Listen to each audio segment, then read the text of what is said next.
History remembers Cleopatra as a seductress, a beauty, a queen who captured the hearts of Rome's most powerful men. But that version of Cleopatra barely scratches the surface, because the real Cleopatra was far more dangerous than legend suggests. She was brilliant, ruthless, politically unmatched, and determined to keep her kingdom alive in a world built to crush it. Her story begins in 69 BCE in the glittering city of Alexandria, where she was born into Egypt's ruling dynasty. But despite ruling Egypt, her family wasn't originally Egyptian. They were Greek, descendants of one of Alexander the Great's generals who seized control of Egypt after Alexander's death. Cleopatra was born into wealth, privilege, and royal power, but also into one of the most dangerous families in the ancient world. Because in her family, power was never simply inherited, it was fought for. Brothers turned on sisters, children plotted against parents. Assassination wasn't shocking, it was expected. From the moment Cleopatra was old enough to understand the palace around her, she learned one brutal lesson. If you wanted to survive, you had to be smarter than everyone else in the room.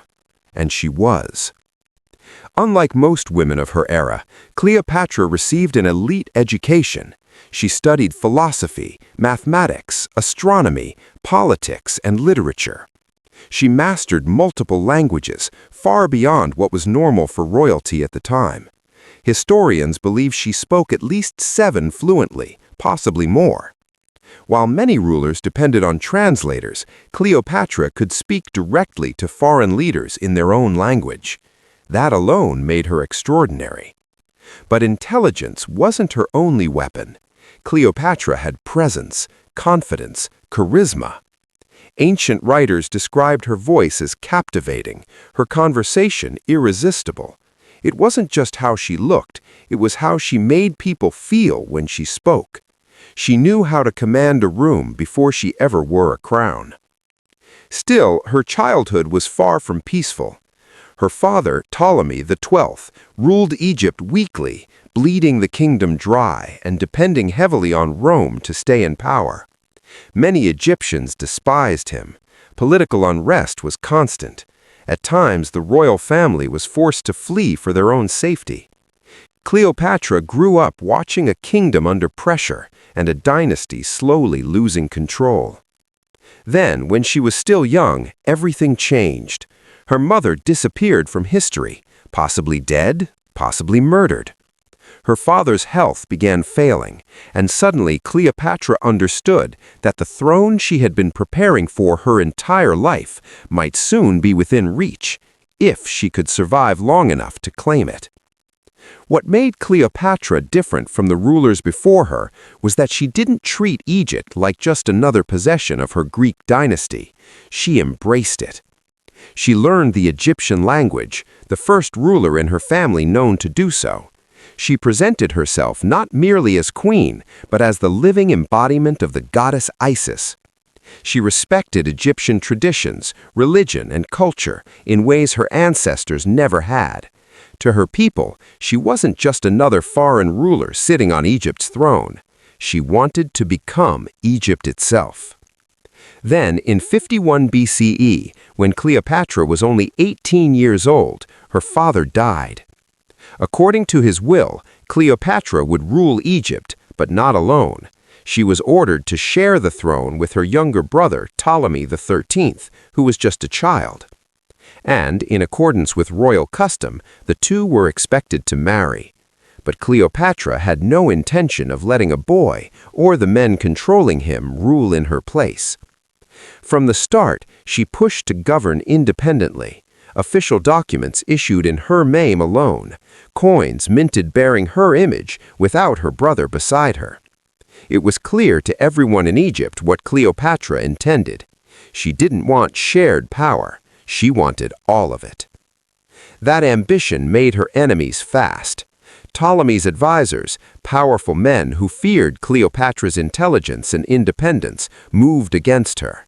They convinced the young king to oppose her, painting Cleopatra as a threat to the throne. Soon, palace politics turned into open conflict, and Cleopatra lost. Forced out of Alexandria, stripped of her rightful position, and hunted by her enemies, the rightful queen of Egypt fled into exile. One day she ruled a kingdom, the next she was in the desert with only a handful of loyal followers and no guarantee she'd survive. For many rulers, that would have been the end. For Cleopatra, it was only the beginning, because exile didn't break her, it sharpened her. Far from the palace, Cleopatra began planning her return. She gathered support, built alliances, watched for opportunity. And then, in the middle of Egypt's civil war, the most powerful man in the Roman world arrived at her doorstep. His name was Julius Caesar. And Cleopatra immediately realized this wasn't just a chance to reclaim her throne, it was a chance to change history forever. Julius Caesar arrived in Egypt as a conqueror, a statesman, and arguably the most powerful man in the Roman world. To most people, he was untouchable. To Cleopatra, he was an opportunity. She understood something many rulers never do. Timing can matter more than armies. Egypt was in chaos. Her brother sat on the throne, backed by advisors who wanted her dead. Caesar had come to Alexandria chasing his rival Pompey, and now found himself pulled into Egypt's internal power struggle. Cleopatra knew if she could secure Caesar's support, she wouldn't just regain her throne, she could destroy everyone who stood in her way. But reaching Caesar was nearly impossible. Her enemies controlled the palace and would never allow her near him. So Cleopatra did something that would become legendary. According to ancient accounts, she had herself smuggled into Caesar's quarters, hidden inside a rolled-up carpet, or possibly a sack of bedding, carried in by a loyal servant as a gift.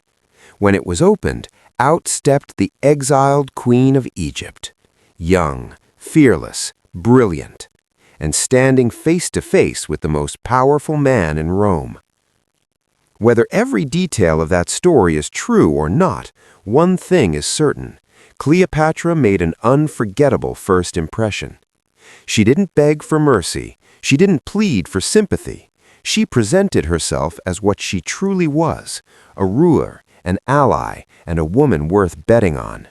She spoke of her claim to the throne, of Egypt's future, of the opportunity Caesar had before him.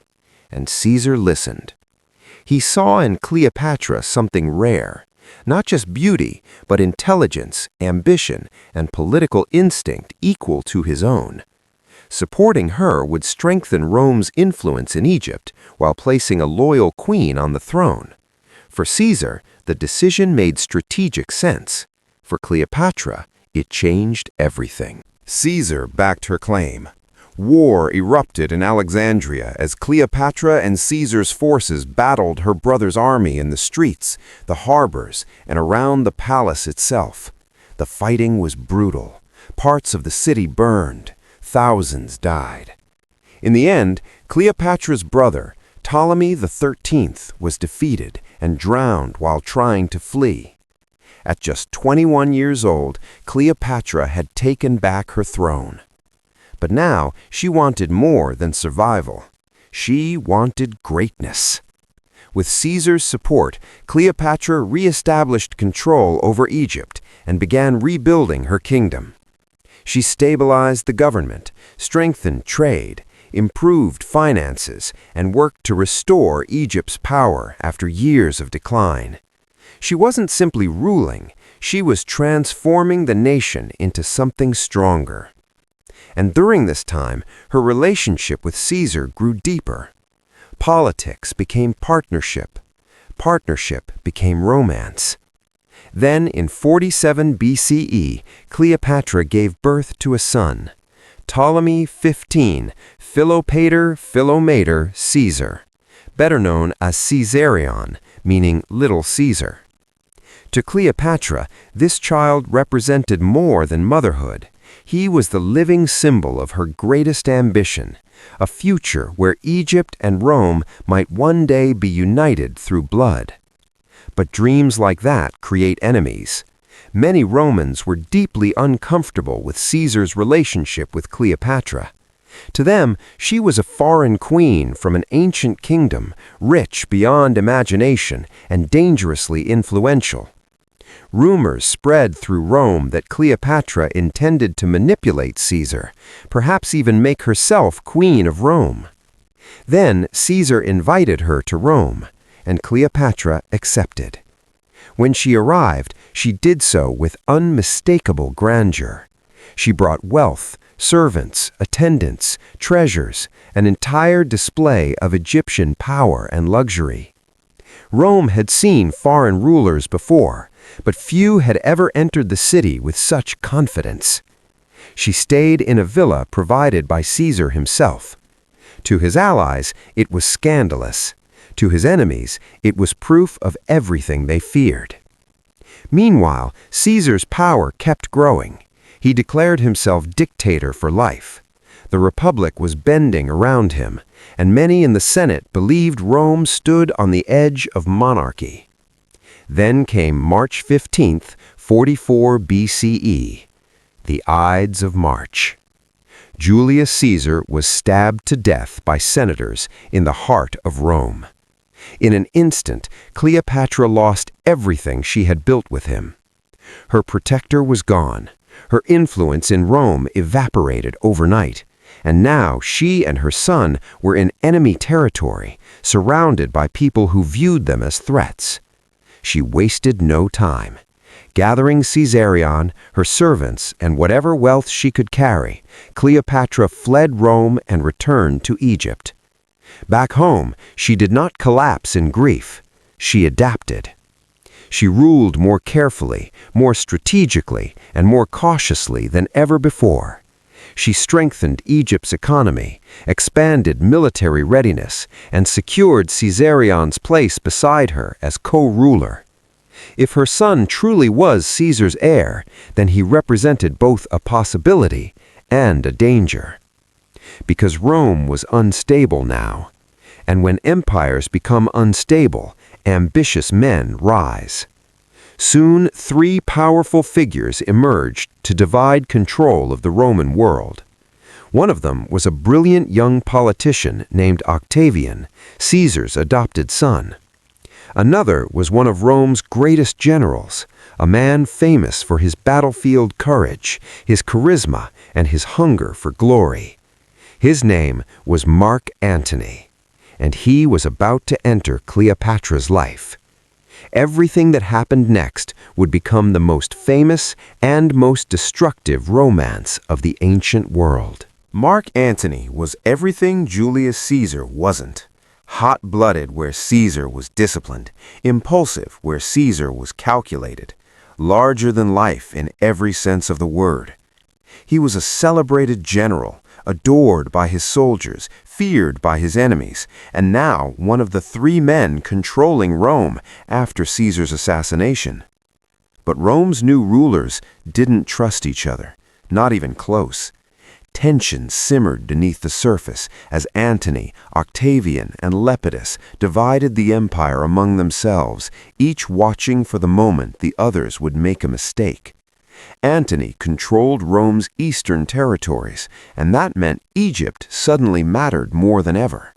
He needed money, ships, resources, and Cleopatra had all three. So Antony summoned her to meet him in Tarsus, in what is now modern-day Turkey.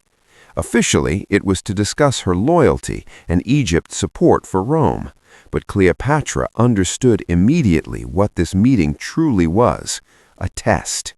And Cleopatra never entered a test unprepared. When she arrived, she turned the meeting into theater. Her ship sailed into harbor draped in gold and purple, with silver oars flashing in the sunlight. Perfume filled the air, musicians played from the deck. Cleopatra herself appeared dressed as the goddess Aphrodite, surrounded by attendants styled as divine servants. It wasn't just an entrance, it was psychological warfare.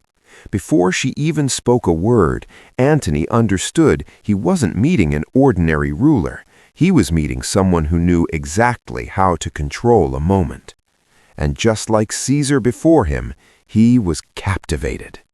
But their relationship wasn't built on attraction alone. Both saw value in the other. Antony needed Egypt's wealth to finance his military ambitions. Cleopatra needed Rome's protection to secure Egypt's future. Their alliance was political from the beginning. It just happened to become intensely personal. Antony traveled to Alexandria, where Cleopatra welcomed him into a world of luxury unlike anything Rome could offer. The two spent months together in extravagant celebration, banquets, hunting expeditions, festivals, drinking competitions, endless nights of excess and spectacle. But beneath the pleasure was strategy. Together they discussed war, empire, and the possibility of building something greater than either Rome or Egypt alone. Cleopatra believed Antony could become the key to her greatest dream, securing a dynasty for her children and creating a new world order with Egypt at its center. Their bond deepened. They had children together, twins first, Alexander Helios and Cleopatra Selene, and later another son, Ptolemy Philadelphus. Cleopatra saw them not simply as heirs, but as pieces in a much larger vision. She and Antony began distributing territories and titles across the eastern Mediterranean as though they were already creating a new imperial dynasty. To Cleopatra and Antony, they were building the future. To Rome, it looked like treason, especially to Octavian. Octavian had spent years carefully building his political image in Rome. He presented himself as the defender of Roman values, the protector of the Republic, the rightful heir to Caesar. And now his greatest rival was living in the East, enthralled by a foreign queen and seemingly reshaping the Roman world around her. So Octavian launched a propaganda war. He portrayed Antony as weak, corrupted, enslaved by Cleopatra's beauty. He told Rome that Antony had abandoned his Roman identity, abandoned his wife, Octavian's own sister, and become a puppet of Egypt's queen. And the Roman people believed him. Every gift Antony gave Cleopatra became political ammunition. Every title he granted her children fueled outrage. Every public display of their relationship deepened the sense that Antony no longer served Rome. War was becoming inevitable. In 32 BCE, Octavian convinced the Senate to declare war, not on Antony directly, but on Cleopatra. It was a calculated move. Framing the conflict as a war against a foreign queen made it easier to rally Roman support.